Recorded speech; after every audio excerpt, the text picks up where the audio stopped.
मीमांसा दर्शन दूसरा अध्याय पहला पाद। प्रथम अध्याय में वेदानुकूल कर्मों को धर्म बतला, अब उसके भेदों को बतलाते हैं।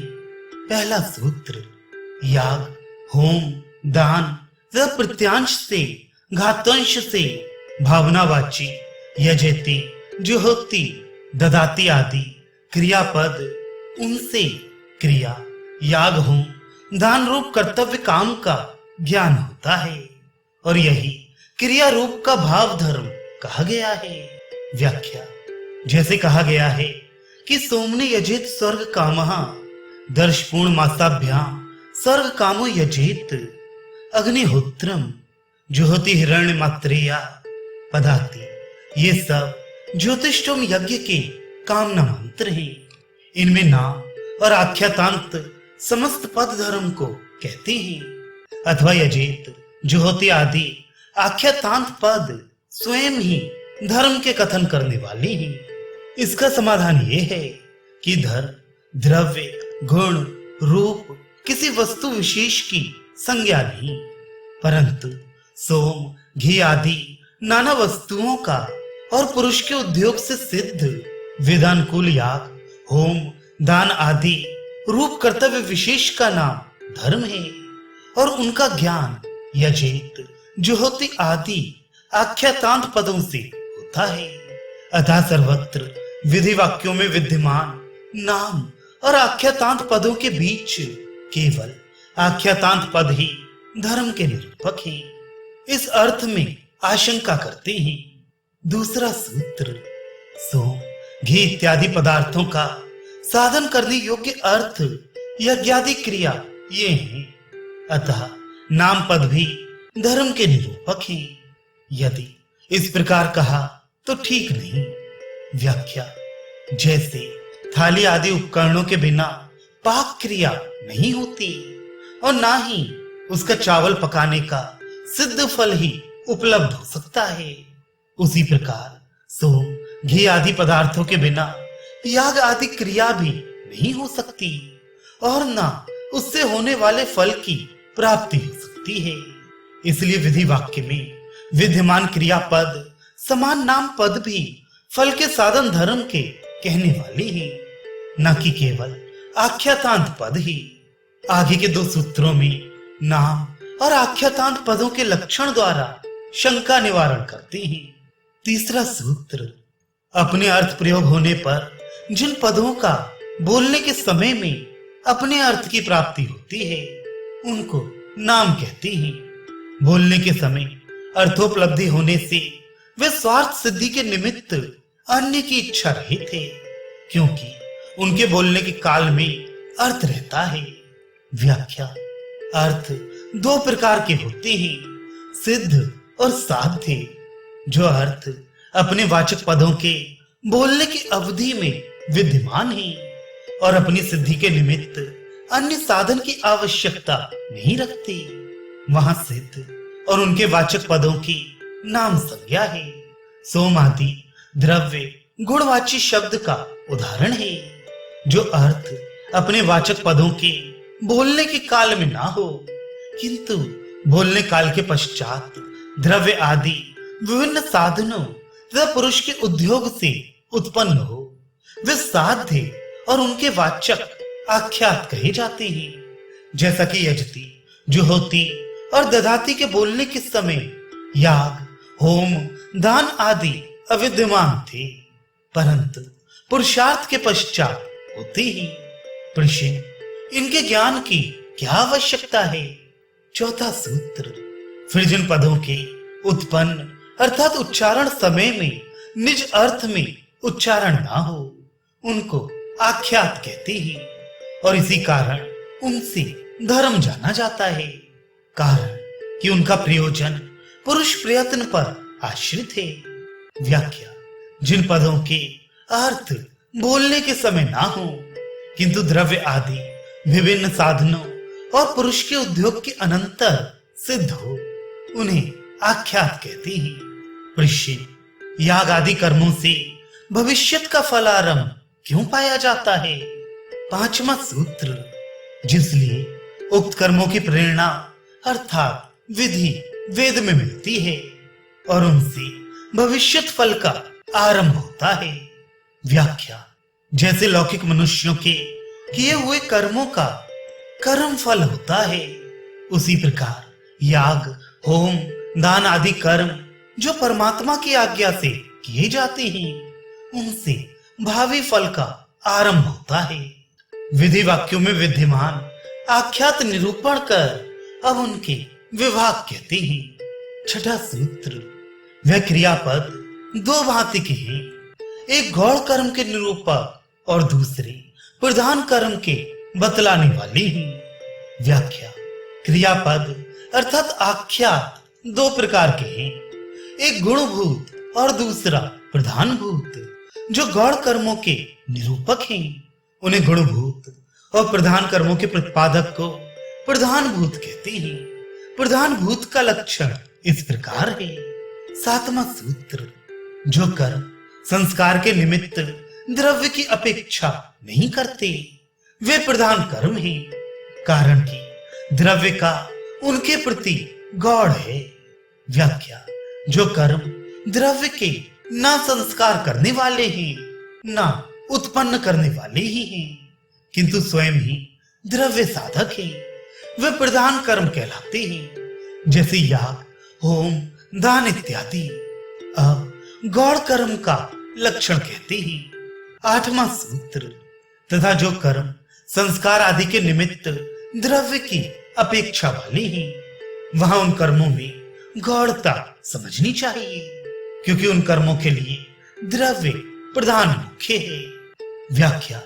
जो कर्म द्रव्य के संस्कारक और उत्पन्न करने वाले हैं और स्वयं द्रव्य साध नहीं, उन्हें गौण कर्म कहते हैं। जैसे व्रीहीन बहंती अर्थात धानों को कूटो, तंडुलानी विनष्टि चावलों को पीसो, ये कर्म द्रव्य के संस्कार कहलाते हैं। और युग तक्षति खंबे को बनाए, आहवनीय माधाती आग्नध्यन करे, कर्म गौण कहे जाते हैं, क्योंकि कर्म संस्कार एवं उत्पत्ति के निमित्त द्रव्य पर अवलंबित है। अर्थात हम किसका संस्कार और किसकी उत्पत्ति करें, इस प्रकार द्रव्य आकांक्षा बनी रहती है। अर्थात जिन कर्मों का फल अदृष्ट हो वह प्रधान कर्म और जिनका दृष्ट हो वह गौण कर्म होते हैं। सम्मार्जन को गौण कर्म बतलाते हैं। नवा सूत्र। जिस प्रकार प्रयाज कर्म है, उसी प्रकार सुरवा आदि के धर्म मात्र सम्मार्जन भी प्रधान करते हैं, कारण कि उनसे किसी दृष्टि की सृष्टि नहीं पाई जाती। व्याख्या। सुरभा सम्मार्ष्ट्री, अग्नि सम्मार्ष्ट्री, परधि सम्मार्ष्टि, प्रोडांशम पर्याग्नि करोति इत्यादि वाक्य दर्श पूर्णमास याग प्रकरण में पढ़ी गई हैं। सुरभा, अग्नि और परधि का सम्मार्जन एवं प्रोडाश का पर्याग्नकरण प्रधान कर्म है अथवा गौण, क्योंकि जैसे अवहनन, कूटना आदि कर्म का तुष्य, विभोग आदि, भूसी, पृथक्करण आदि प्रत्यक्ष फल हैं, उसी प्रकार सम्मार्जन कर्म भी अदृष्ट फल रहित है। अतः प्रयाज कर्म के सदृश सम्मार्जन भी प्रधान कर्म है और वह प्रधान कर्म होने से प्रयाज सदृश है। अब पूर्व पक्ष का समाधान करते हैं। 10वां सूत्र। पूर्व पक्ष पर्यायार्थ प्रयोग है, कूटने आदि कर्म के सदृश है, क्योंकि दोनों का एक प्रकार से उपदेश मिलता है।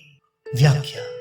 जिस प्रकार कूटना पीसना दृष्टि फल देव तक नहीं, उसी प्रकार सम्मार्जन भी नहीं है, परंतु वह उनके समान गौण कर्म मानना चाहिए, इसलिए कि द्रव्य प्रधानता की बतलाने वाली द्वितीय विभक्ति का उपदेश दोनों स्थानों में एक सा है और कर्ता के इस ततम की कर्म संज्ञा वाला माना है, और जो इस ततम होगा वही प्रधान होगा। अतः याग के लिए उपयोगी बनाने योग्य क्रिया तुष रहित धान कर्ता को इस तम है। इसी भांति सुरवा के सर्मार्जन आदि भी कर्ता को अभीष्ट है, इसका समाधान करते ही 11वां सूत्र। सुरुचाह समृष्टि में जो द्वितीयान चाह पद से सुरवा द्रव्य का उपदेश है, वह गौड़ रूप से है, ना कि प्रधानता से। यदि इस प्रकार का कहो तो असमीचीन है। व्याख्या। जहां ऐसा आता है कि सत्तु न जो होती एक कपालम जो होती, अर्थात सत्तुओं से होम करे, अथवा एक कटोरे में पड़े पुरोडाश से हवन करे। इन वाक्यों में सत्तु आदि गौड़ द्रव्य का द्वितीय विभक्ति से बतलाया है। इसी प्रकार सुरुचाह समृष्टि आदि में भी सुरवा आदि द्वितीय विभक्ति से बतलाया है, ना कि सुरवा आदि के प्रधान से। अब इसका समाधान करते ही 12वां सूत्र। ना सुरुचाह समृष्टि आदि में गुण रूप से सुरवा आदि द्रव्यों का उपदेश नहीं, कारण कि लोकवत जैसे लोक में कहते हैं कि ग्रामम गच्छति, इसी प्रयोग की भांति उसमें उपदिष्ट द्वितीय विभक्ति को उपयोग है। फिर वे सुरवा आदि सब द्रव्य घी आदि के रखने आदि से उनके शेष हैं। व्याख्या। सत्तु आदि द्रव्य केवल होम के साधन है, ना कि किसी अन्य कार्य में आने वाले हैं, क्योंकि उनका हवन करने से वह भस्मीभूत हो जाते हैं। इसी कारण सत्तु न जो होती में लक्षण वृत्ति से करणार्थिक द्वितीय विभक्ति की कल्पना द्वारा सत्तु आदि का गुण रूप आदेश मानना ही ठीक है, परंतु सुरुचाह समृष्टि में उपदिष्ट द्वितीय विभक्ति को करणार्थ करता नहीं मान सकते, क्योंकि सम्मार्जन से भिन्न यज्ञ के उपयोगी घी आदि रखने में सम्मार्जित सुरवा आदि का विनियोग है, जो बिना कर्म में द्वितीय माने हो ही नहीं सकता। विशेषकर जब कर्म इस ततम होने से प्रधान माना गया है, अतः यह उदाहरण समीचीन नहीं। अब स्तोत्र तथा शस्त्र को प्रधान कर्म सिद्ध करते ही 13वां सूत्र। स्तोत्र और शस्त्र संस्कार कर्म है। याज्ञ ऋचा की सदृश गुण कथन से परमात्मा के स्वरूप को कहते हैं। व्याख्या। याज्ञ द्वारा याग के आरंभ में अर्धवायु खड़ा होकर ईश वंदना करता है, और जिन मंत्रों से स्तुति की जाती है, ये स्तोत्र और बिना गाए स्तुति करने का नाम शस्त्र है। अब ज्योतिषोम में स्तोत्र शस्त्र गुण कर्म है अथवा प्रधान कर्म। जैसे याज्ञ ऋचा गुण निरूपण से ईश्वर का स्वरूप बतलाती है, उसी प्रकार स्तोत्र शास्त्र भी गुण कीर्तन करती है। इस प्रकार का अनुस्मरण भूसी दूर करने की भांति परमात्म संस्कार विशेष है। जहां संस्कारे संस्कारक भाव हो, वहां संस्कारे प्रधान और संस्कार गौड़ होता है। अतः ये गौड़ कर्म है, ना कि प्रधान। वेदों में एक सच्चिदानंद ही देवता माना है, अन्य नहीं। अतः उसे परमात्मा के प्रकाश गुण प्रधानता से कथन किया जाता है। इसी प्रकार नामों की प्रवृत्ति का भी उसके गुण के अनुसार प्रधानता दी जाती है, क्योंकि एक प्रभु के अनंत गुण, अनंत वीर, अनंत पराक्रम आदि गुण हैं। जिस ऋचा में जिस नाम से स्तुति है, वही उसका देवता माना जाता है। ऐसी ऋचा अग्नि, ऐन्द्री, वारुणी आदि नाम से है। अंतः इंद्र, अग्नि, वरुण, महेंद्र कोई भिन्न देवता नहीं। स्तोत्र तथा शस्त्र कर्म संबंधी आक्षेप का समाधान ये है। 14वां सूत्र।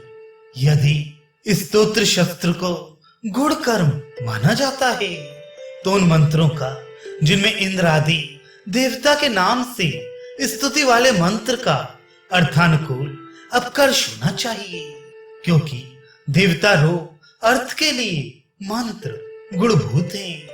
व्याख्या। स्तोतव्य पदार्थ गुणों के कथन को स्तुति अथवा प्रशंसा करते हैं। गुणों के कथन से वस्तु स्वरूप को बतलाने का नाम स्तुति नहीं है। जैसे यज्ञदत्त चारों वेदों का ज्ञाता है, इस वाक्य में स्तुति योग्य देवदत्त में चारों वेदों का ज्ञान गुण संबंध कहने से स्तुति पाई गई। यदि इसी को चतुर्वेदी है उसे लाओ, परंतु इसमें हुई नहीं पाई जाती। इसी प्रकार स्तोत्र शस्त्र को भी गुण कथन से देवता में प्रशंसात्मक गुणों के संबंध का साथी मानना चाहिए।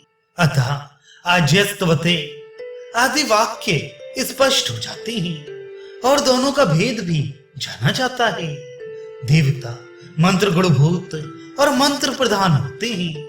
जहां जिसके पास पढ़ा गया होगा वहीं रहकर वे स्तुति करता हो सकता है, और इसी से मुख्यार्थ लाभ होने पर स्तुति तथा संस्तति धातु की अर्थ में लक्षणा भी न करनी पड़ेगी।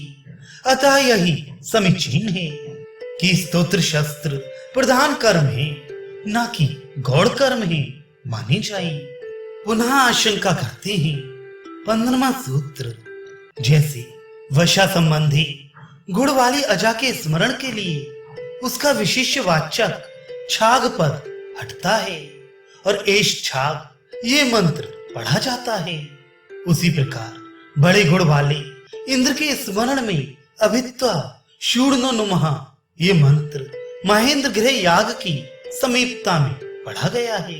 व्याख्या, स्तोत्र शस्त्र को गुण कर्म मानकर इंद्र प्रगात मंत्र अभित का शूर्णो नुमः का अपकर्ष रूप दोष बतलाना ठीक नहीं, क्योंकि मंत्र का महत्व गुण विशेष इंद्र उसके ही स्मरण में महेंद्र गृह याग की समीपता में पड़े गए हैं। सगुण का अभिधान निर्गुण शब्द से होता है, जैसे वशा विशिष्ट गुण से, अजा अर्थात बकरी अपने सौम्य गुणों से सबके अधीन रहने वाली, ये अजा सर्वगुण संपन्न परमात्मा के उद्देश्य से प्रदत्त महान पुण्यजनक होती है।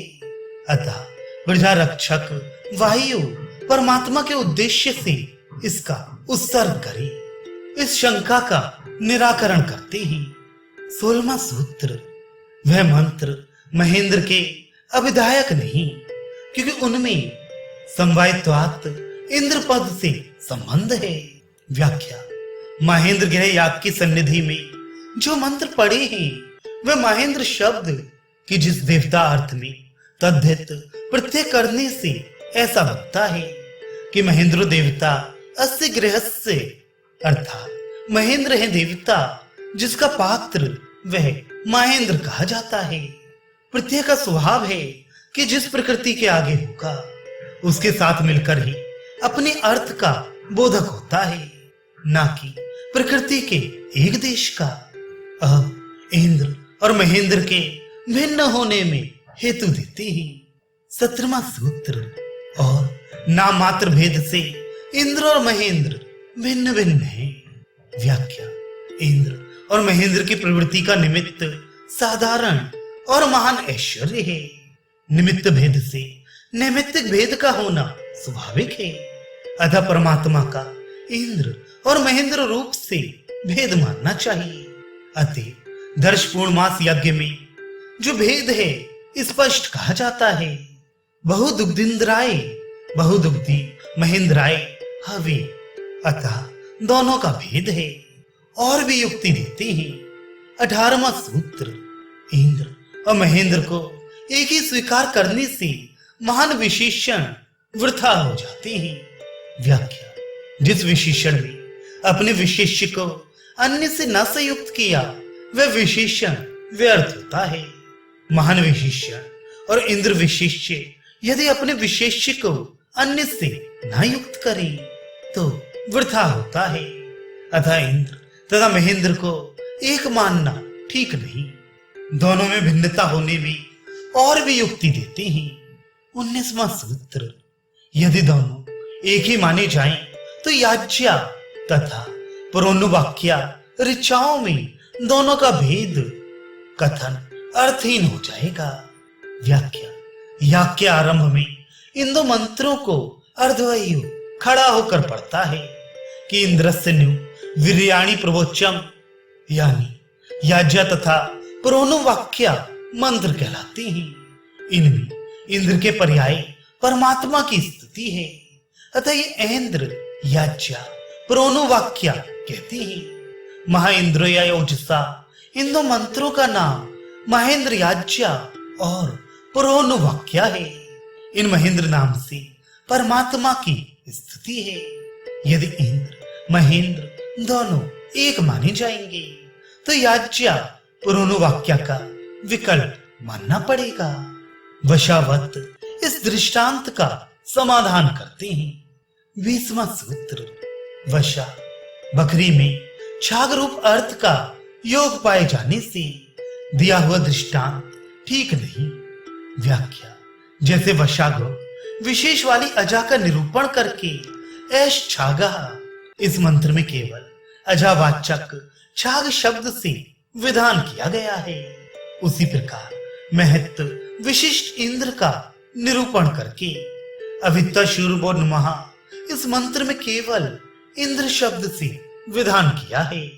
ये पूर्व कथित दृष्टांत ठीक नहीं, क्योंकि छाग शब्द वशा वाली अजा विशेष का ही अनुगामी है, न कि अजा मात्र का। परंतु इंद्र शब्द महत्व शिष्ट इंद्र का अनुगामी नहीं है, किंतु इंद्र मात्र का है। अतः वशा विशिष्ट अजा का विधान करके इंद्र शब्द से निरूपण नहीं किया जा सकता, क्योंकि वशापन एक ऐसा धर्म है जो अजा व्यक्ति को छोड़ नहीं सकता और महत्व उससे विरुद्ध है। अतः छाग शब्द वशा विशेष अजा का अविवाहक है, ये संभव है, परंतु इंद्र शब्द महत्व विशेष इंद्र का नहीं है। इसी भाव से दृष्टांत और दाष्टांत में विषमता होने से इंद्र शब्द महेंद्र का अभिदायक नहीं, और अपकर्ष से दोष होने से स्तोत्र शस्त्र के गुणकर्म मानने में दोष है, अतः वह प्रधान कर्म है। अब अपकर्ष में इष्टापत्ति से संदेह दिखाते हैं। 21वां सूत्र, जिस याग में इंद्र देवता हो उसमें पूर्व पठित अविद्या शूर्णो नमः आदि इंद्र प्रगात मंत्रों का अपकर्ष हो, कारण कि वह अर्थवाद हो जाते हैं। व्याख्या, यदि अविद्या शूर्णो नमः इस इंद्र प्रगात मंत्र में महेंद्र या अभिधान महेंद्र याग की समीनता में पड़े जाने से नहीं किया जा सकता, और इंद्र का अभिधान करने से अर्थ देते ही, तो जिस याग का इंद्र देवता है वहां उनका अपकर्ष होने में कोई हानि नहीं। इस शंका का उत्तर देते हैं। 22वां सूत्र, इंद्र प्रगात मंत्रों के सिवाय याम्यही मंत्रों में नहीं तो अर्थ वाला घट नहीं सकता। व्याख्या, इस स्तोत्र शस्त्र को गुणकर्म स्वीकार करने से इस अविद्या शूर्णो नमः आदि मंत्रों का अपकर्ष होने से अर्थ वाला हो सकता है, परंतु जिन मंत्रों में यम नामक परमात्मा का स्तुतिवाची मंत्रों से प्रशंसा करे, अर्थात विशिष्ट शब्द वाली ऋचाओं से परमात्मा का स्तवन करे और प्रजापालन तथा प्रकाश गुण विशेष परमात्मा की अग्नि मारुत शब्द युक्त मंत्रों से स्तवन करे, तो वहां मंत्रों का अपकर्ष होने से अर्थ वाला नहीं हो सकता, और अपकर्ष अवश्य करना पड़ेगा, क्योंकि जिस स्थान तथा जिसकी समीपता में उसका पाठ है वहां से वह अन्य के अनुगामी नहीं हो सकते। अतः अपकर्ष मानना समीचीन नहीं। पुनः आशंका करते हैं। 23वां सूत्र, याम आदि मंत्रों को भी अन्यत्र अर्थ वाला पाते हैं। व्याख्या, जिस प्रकार इंद्र प्रगात मंत्रों का इंद्र देवता संबंधी याग में अपकर्ष सप्रयोजन है, उसी प्रकार उस देवता के याग में याम आदि मंत्रों का अपकर्ष भी अर्थ वाला है, निरर्थक नहीं। अतः इस स्तोत्र शस्त्र को गुण कर्म मानना ही उचित है। इस आशंका का निवारण करते हैं। 24वां सूत्र, स्तोत्र और शास्त्र प्रकरण में ही स्तुति रूप क्रिया का विधान करते हैं, क्योंकि ऐसा करने से उनको मुख्यार्थ का योग होता है। व्याख्या, इस स्तोत्र शस्त्र का मुख्य अर्थ स्तुति और देवता के स्वरूप का अभिधान गौड़ अर्थ है। गौड़ की अपेक्षा मुख्य उत्तम होता है। यदि मुख्य अर्थ का लाभ हो सके तो गौड़ अर्थ क्यों ग्रहण करे?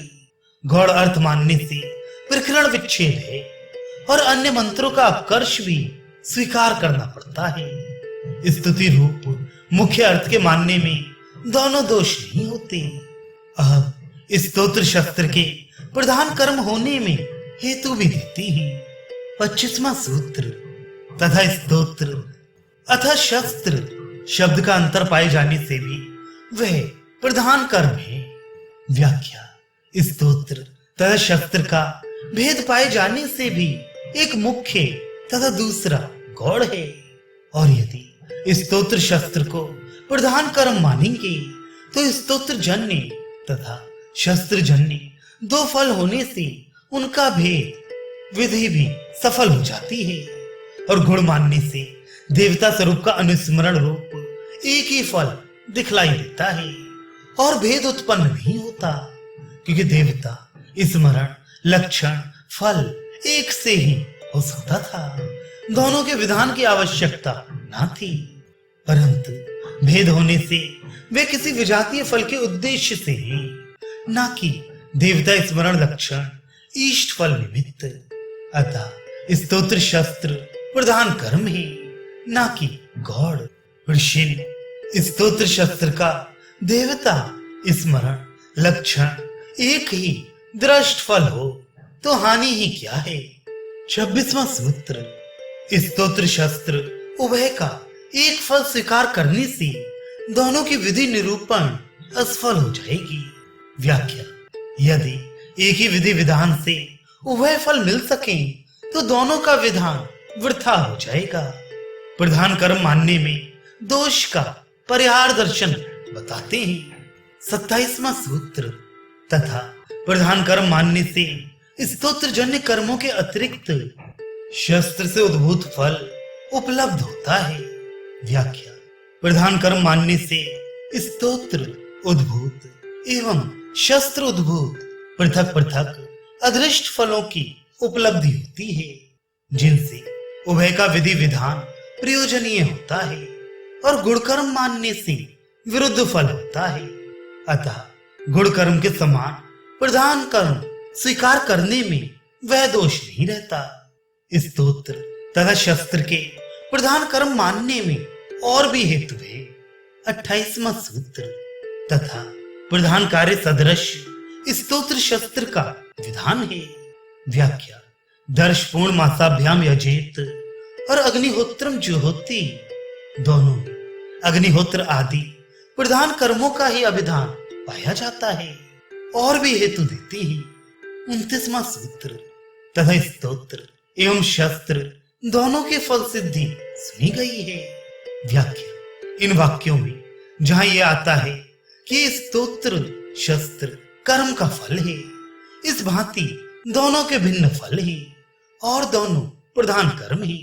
यदि गौड़ होते तो फल भी सुनने में ना आता, क्योंकि प्रधान कर्म के फल से ही गौड़ कर्मों के फल होते हैं।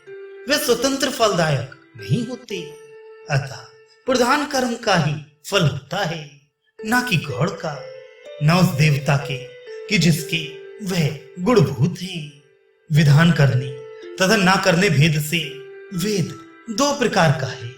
अब यह निरूपण करते हैं। 30वां सूत्र, विधि विधान वाले तथा अविधान वाले मंत्रों का विधि रूप से एक ही अर्थ होता है, क्योंकि वे दोनों एक ही वेद वचन है। व्याख्या, विधि और मंत्र दो प्रकार का वेद है। विधि उसे कहती है कि जहां वेद के वाक्य कर्म विशेष के विधान करता अग्निहोत्र आदि कर्मों का वर्णन करते हैं। मंत्र वह है कि जो किसी कर्म विशिष्ट के विधि विधान को नहीं करते, किंतु अभ्युदय निश्रेयस के साधन ईश्वर स्तुति प्रार्थना ज्ञान आदि सृष्टि के विभिन्न अनेक पदार्थों का प्रतिपादन करते हैं। अतः वेद सर्व कल्याणार्थ सृष्टि के आदि में हुए वे कल्याण कर्तव्य कर्म के अनुष्ठान से मनुष्य मात्र को उपलब्ध है, ना कि सिद्ध पदार्थ के ज्ञान द्वारा। और वेदों का प्रयोजन भी मनुष्य को कल्याण प्रदान करना है। अतः वेद के मंत्र और ब्राह्मण दोनों प्रकार के वाक्य के प्रतिपादक है। इसका समाधान करते हैं 31वां सूत्र। मंत्र प्रतिपादक है क्योंकि शब्द प्रयोग शक्ति से उक्तार्थ उपलब्ध होता है। व्याख्या, विधि और मंत्र एक ही वेद शब्द के वाचक हैं, तथापि दोनों के अर्थ भिन्न भिन्न हैं। शब्द सामर्थ्य से विधि का अर्थ विधान कहलाता है और मंत्र का अर्थ अभिधान है। जो शब्दार्थ सामर्थ्य से मिलता है उसके विरुद्ध कल्पना करनी ठीक नहीं। इसके अतिरिक्त अभ्युदय और निश्रेष्ट फल तक की आकांक्षा वाले पुरुष को अनेक पदार्थों का ज्ञान चाहिए। उन्हीं के यथावत ज्ञान से ऐहिक और पारलौकिक उत्थान के उपाय जुटा सकता है। यदि वेद उनका वर्णन ना करते तो वह मनुष्य के लिए कल्याण करना होता। अतः वेदों में वेद वाक्य कर्मों के विधान समान ही सिद्ध पदार्थों के गुण कर्म और स्वभाव आदि का भी विधान है। जो विधि वाले ही वे विधि और अभिधान वाली मंत्र संज्ञा ऋचाएं ही। अतः अर्थवेद से ही ये सब है। अब विधि शब्द से मंत्रों के अतिरिक्त किसी अन्य ब्राह्मण वाक्य का ग्रहण ना हो सके, उस विधि वाक्य का भी निरूपण करते हैं। 32वां सूत्र। अग्निहोत्र आदि के विधान करने वाले तथा सिद्धार्थ के प्रतिपादक वेद वाक्यों की मंत्र संज्ञा माननी चाहिए। व्याख्या, वेदों के वाक्यों में कर्मों का विधान तथा सिद्धार्थ का अभिधान है। इन दोनों को ही मंत्र कहते हैं। पहले भी विधि और मंत्र दोनों मंत्र के ही प्रकार बतलाते थे। अतः जो ब्राह्मणों को मंत्र बतलाते हैं उनका पक्ष इससे कट जाता है। अब अग्निहोत्र के प्रतिपादक तथा सिद्धार्थ अभिधायक वेद वाक्यों की मंत्र संज्ञा कहकर उनके व्याख्यान आदि रूप ऐत्रेय आदि ग्रंथों की ब्राह्मण संज्ञा पर विचार करते हैं। 33वां सूत्र। मंत्रों की व्याख्या रूप ऐत्रेय आदि ब्राह्मणों के ग्रंथ भी ब्राह्मण संज्ञा वाले हैं। व्याख्या, जो अन्य के उपकारार्थी पदार्थ अथवा शेष कहलाता है, जैसे स्वामी के लिए सेवक आदि है। व्याख्यान में व्याख्येय शेष होता है। अतः ऐत्रेय आदि व्याख्यान होने से वेदों के शेष है, अर्थात मंत्रों के शेष ऐत्रेय आदि ग्रंथ ब्राह्मण संज्ञक है।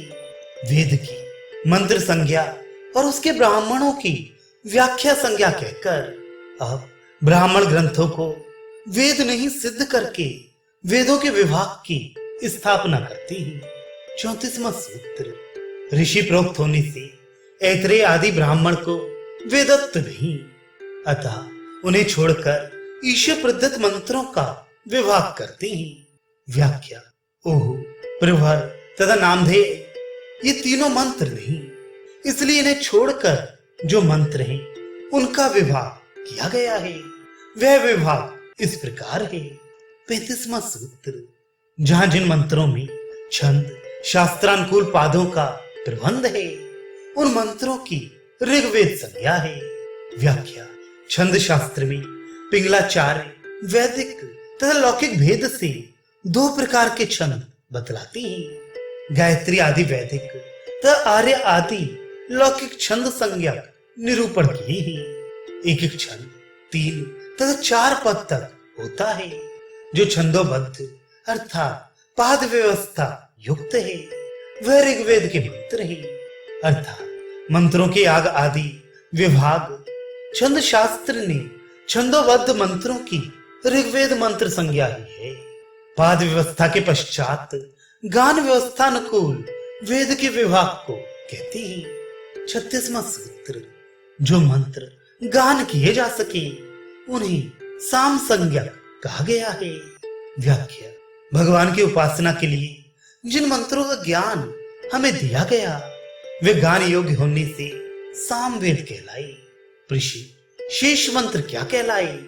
37वां सूत्र, जो पादबद्ध नहीं और ना ही गान किए जा सके, वे सब मंत्र यजुर्वेद है। व्याख्या, अवशिष्ट मंत्र यजुर्वेद कहलाते हैं, अर्थात पादबद्ध ऋग्वेद, गीतबद्ध साम और अवशिष्ट काम्य कर्मबद्ध मंत्र यजुर्वेद हुए। यही वेदत्रय कहलाती है। चौथा, अथर्ववेद का यजुर्वेद में अंतर्भाव किए जाने से पूर्व पक्ष कहते हैं। 38वां सूत्र, जो छंदोबद्ध और गीत युक्त मंत्रों के सिवाय स्पष्ट अर्थ वाले ही, उनकी यजुर्वेद संज्ञा नहीं, क्योंकि चतुर्थ अथर्ववेद संज्ञा है, क्योंकि यजु के धर्म से उसका भिन्न धर्म है। व्याख्या, जिन मंत्रों को निगद कहते हैं, इनकी ही यजु संज्ञा है अथवा यजु संज्ञा ही भिन्न है। इसका निरूपण यह है कि यद्यपि छंदोबद्ध तथा गीत युक्त मंत्रों से निगत भिन्न ही है, तभी वह यजु नहीं कहे जा सकते, क्योंकि यज्ञों में स्वर पाठ क्रम भिन्न भिन्न है। जिसे उच्च ऋचा क्रियते, उच्च सामना उपांशु यजुषः, उच्च निर्गदे जैसे ऋग्वेद तथा सामवेद उच्चारण यजु का उपांशु और फिर निगद का उच्च पाठ बोला जाता है। अतः यजु से निगद भिन्न है। यदि उसके अंतर्गत माना जाएगा तो यजु का उपांशुत्व और निगद का उच्च सत्व धर्म परस्पर विलक्षण होने से अनुमान होता है कि यजु में निगद का अंतर्भाव नहीं, किंतु अतिरिक्त होने से अथर्व संज्ञा है। और भी हेतु देते हैं। 39वां सूत्र, और ये यजु है, ये निगद है। इस प्रकार व्यवहार भेद से भी निगद यजु नहीं। व्याख्या, शब्दात्मक व्यवहार से भी यही सिद्ध होता है कि ऋग तथा साम मंत्रों के सिवाय मंत्रों में भी यजु है। ये बिना भेद कल्पना किए कैसे जाना जा सकते थे। अब इसका समाधान करते हैं। 40वां सूत्र, निगद यजु है क्योंकि उसमें यजु का लक्षण मिलता है। व्याख्या, जिनकी पाद व्यवस्था नहीं और जो ना गान किए जा सके, छंद शास्त्र के अनुसार वे यजु संज्ञक मंत्र हैं और उसका लक्षण ऋग तथा साम मंत्रों को छोड़कर निगद और अनिगद जितने मंत्र हैं समान हैं, और समान होने से वह भिन्न नहीं। अतः निगद यजु से भिन्न नहीं, किंतु यजु के भीतर होने से वह भी यजु ही है। धर्म भेद होने का समाधान करते हैं। 41वां सूत्र, जो भेद अर्थात उनका उपांशुत्व और उच्च स्वरूप है, वह पूर्व कथित वाक्य के अनुसार है। व्याख्या, एक होते हुए भी बीच के भेद से धर्म भेद संभव है। अतः पूर्व कथित वचन से जो उपांशुत्व तथा उच्चैत स्वरूप धर्म भेद से यजु मंत्र निगद से अलग नहीं किए जा सकते। निगद के उच्चैत धर्म का प्रयोजन कहते हैं। 42वां सूत्र, निगद की यजु होने पर भी जो धर्म विशेष कहा गया है वह प्रयोजन के कारण ही। व्याख्या, दूसरे के बोध के लिए निगद का ऊंचे स्वर में पाठ होता है। यदि उसका उपांशु पाठ किया जाए तो अन्य को बोध नहीं हो सकता। इसे यजु और इसे निगद कहते हैं। इस व्यवहार भेद का यह समाधान किया जाता है। 43वां सूत्र, ये यजु है और ये है निगद। जो व्यवहार है वह गौड़ है। व्याख्या, बीच के भेद को लेकर ये व्यवहार होता है, इसलिए वह निगद और यजु के पारस्परिक भेद का समर्थक नहीं। 44वां सूत्र, ऋग के बीच के मंत्र भेद को निगद बतलाया है। ऐसा कथन किया जाए तो समीचीन नहीं।